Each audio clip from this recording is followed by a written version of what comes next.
Le dépannage change avec Orange. La vie change avec Orange.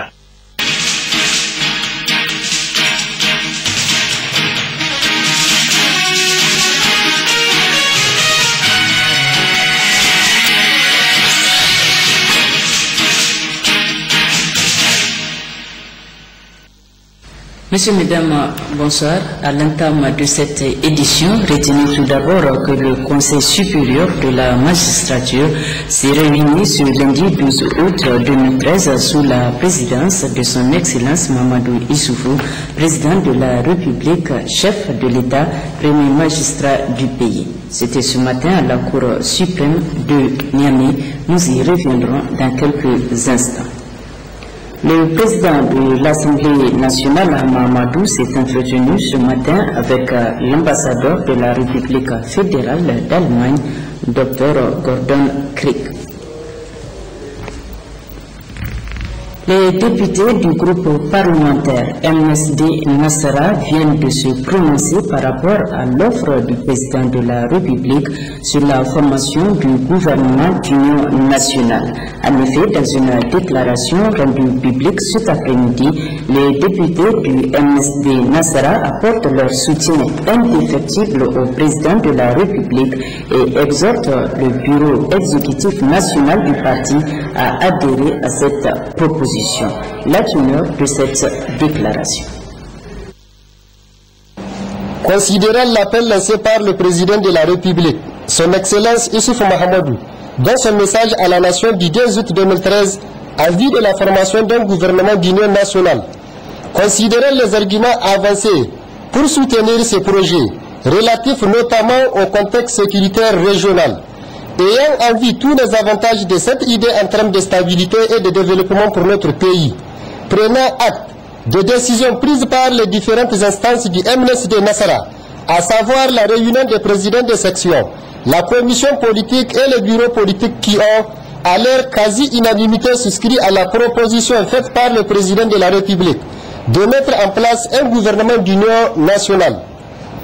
Nous, députés du MSD Nassara, auteurs de la présente déclaration, apportons notre soutien indéfectible au président de la République en vue de la réalisation de son objectif noble et salutaire d'un gouvernement impliquant les principales formations politiques de l'échiquier national. Lançons un appel au bureau politique de notre parti pour qu'il entérine dans le fait la décision qu'il a prise d'adhérer à la proposition du président de la République. Et enfin, assurons le président de la République de notre engagement intransigeant à soutenir en tout temps et en tous lieux la stabilité des institutions, et c'est pour la paix, la tranquillité et le progrès de notre pays. Fait à Niamey le 12 août 2013. ont signé Arji Dandadi Di Sharo, Haruna Kane, Mohamed Salisu Omaru, Mohamed Murtala Ali, Touhmout Hada Kini, Yaou Maman et enfin Hamoudou Mohamed. Je vous remercie. Le Premier ministre, chef du gouvernement, a quitté Niamey ce matin à destination de Ménisoroa, région de Difa, où il prendra part à la 7e édition du camp national de la jeunesse. Nous y reviendrons plus en détail au cours de nos prochaines éditions. Au cours de cette rencontre, il sera certainement question de l'emploi des jeunes. À tout le moins régional et sous-régional. Par conséquent, pour assurer notre sécurité commune, je plaide pour une coopération plus forte entre les pays de la CEDEAO et les pays de la zone sahélo-sahélienne. Fin de citation. Mais plus loin, il poursuit, je cite à nouveau, c'est dire que je serai un militant actif d'une intégration globale, politique, économique, sociale et culturelle. Non seulement au niveau de la communauté économique des États de l'Afrique de l'Ouest, mais aussi à l'échelle du continent.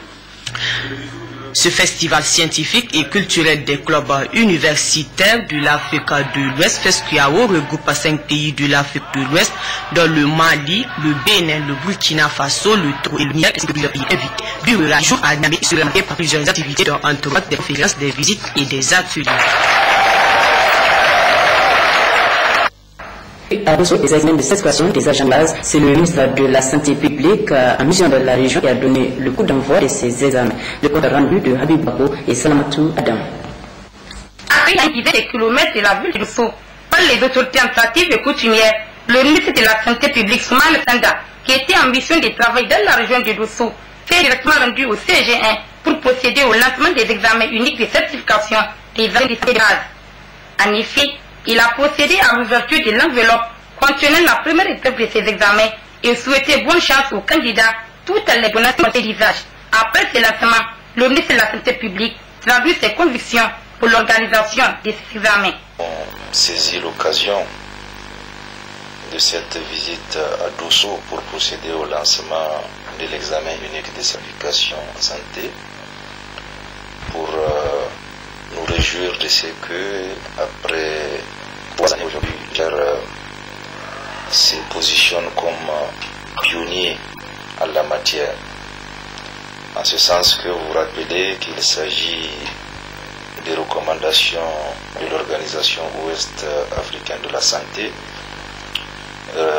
relatives à l'harmonisation du programme de formation en santé, mais que cela aussi nous permettait également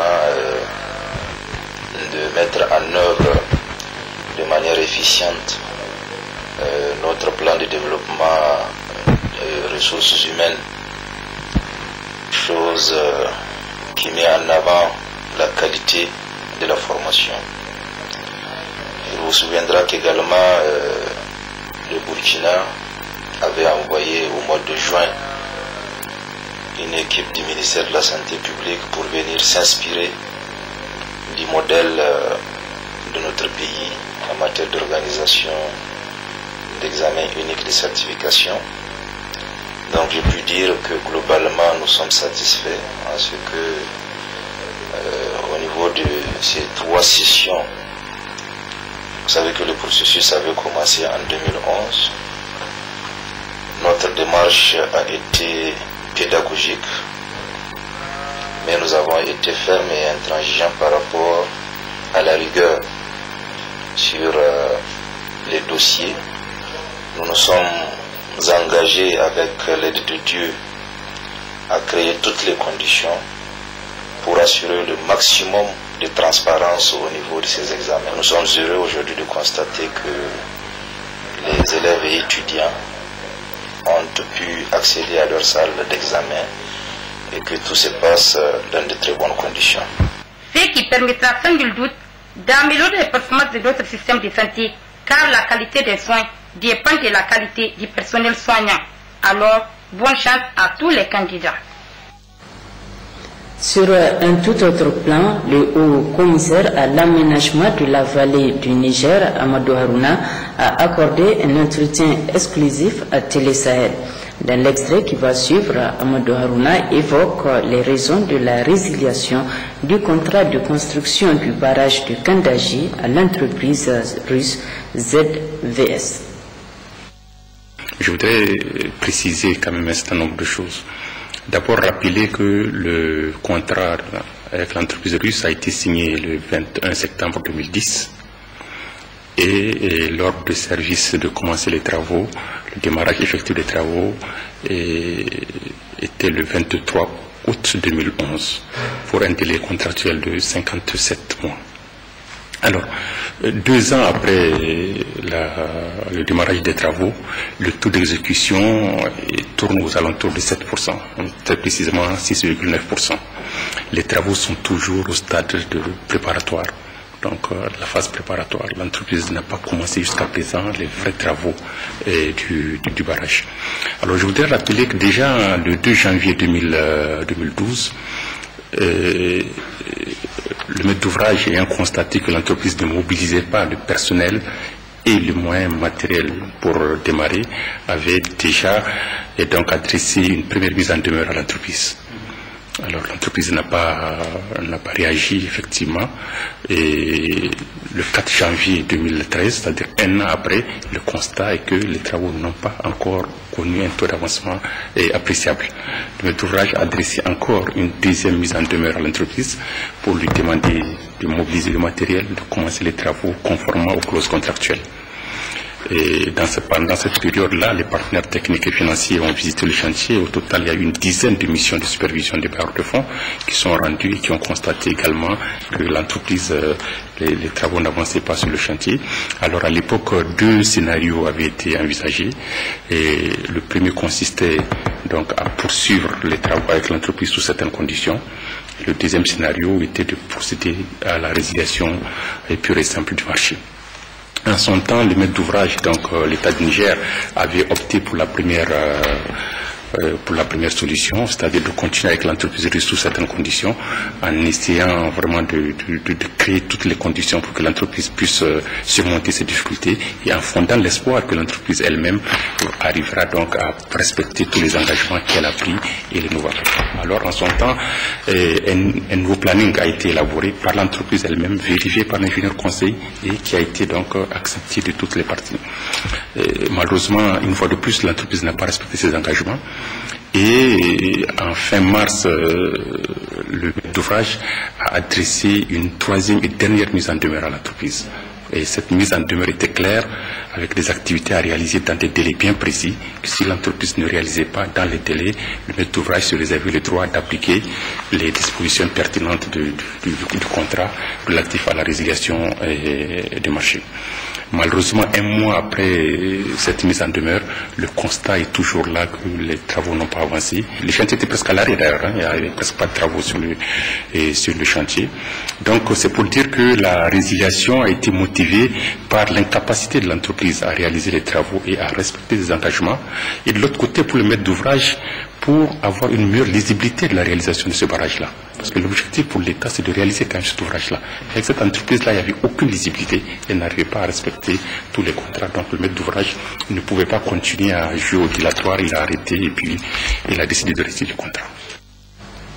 Vous retrouverez l'intégralité de cet entretien en partie magazine de cette édition.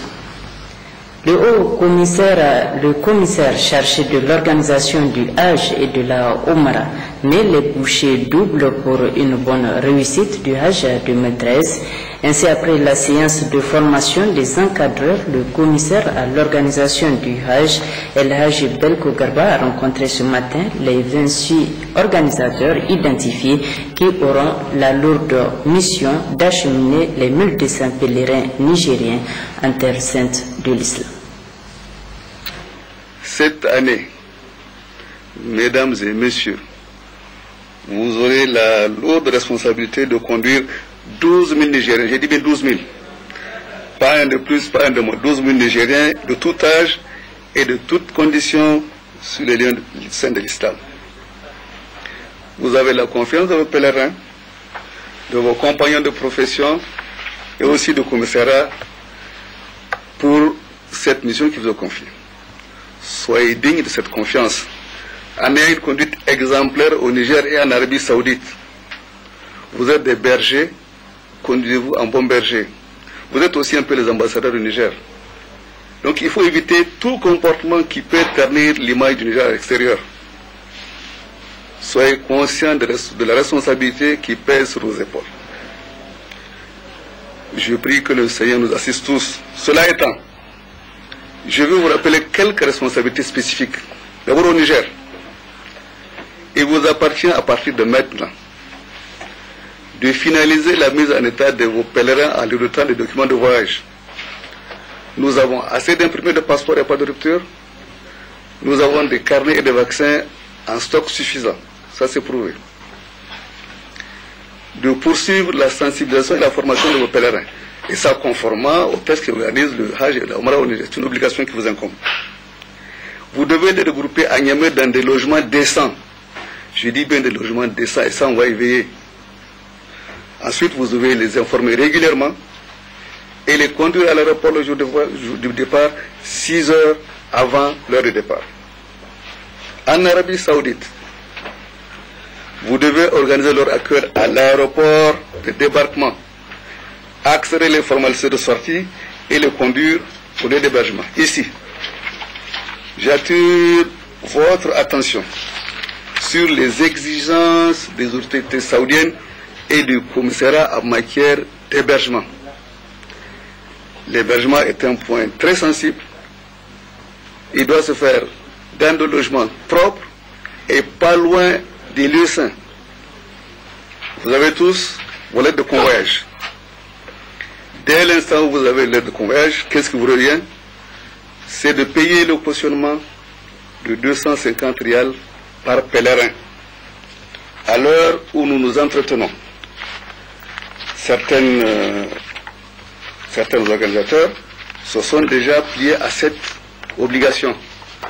Sur les 26, malheureusement, il y en a encore 1, 2, 3, 4, 5, 6 qui ne l'ont pas fait. Or, tout retard pris retarde l'ensemble du dossier.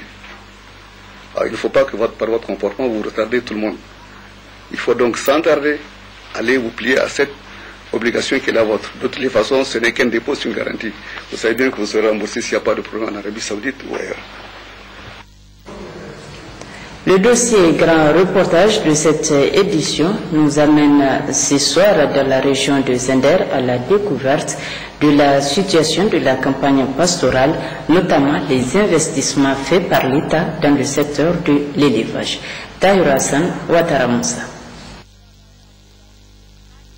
Avec plus de 3 millions de têtes de bétail, toutes espèces confondues, la région de Zender est essentiellement à vocation pastorale. Pour donc promouvoir davantage cette activité, des actions sont menées par les services de l'élevage. En matière de santé animale, on a eu à mener déjà 2 grandes campagnes de vaccination gratuites et il faut le signaler pour la première fois, une campagne gratuite de vaccination qui a concerné le cheptel camélin. Ça c'est pour la première fois. Ce qui fait que cette année, on a eu à vacciner environ 45% de nos objectifs en termes de bovins, donc contre la péripneumonie contagieuse bovine, soit environ 750 000 têtes.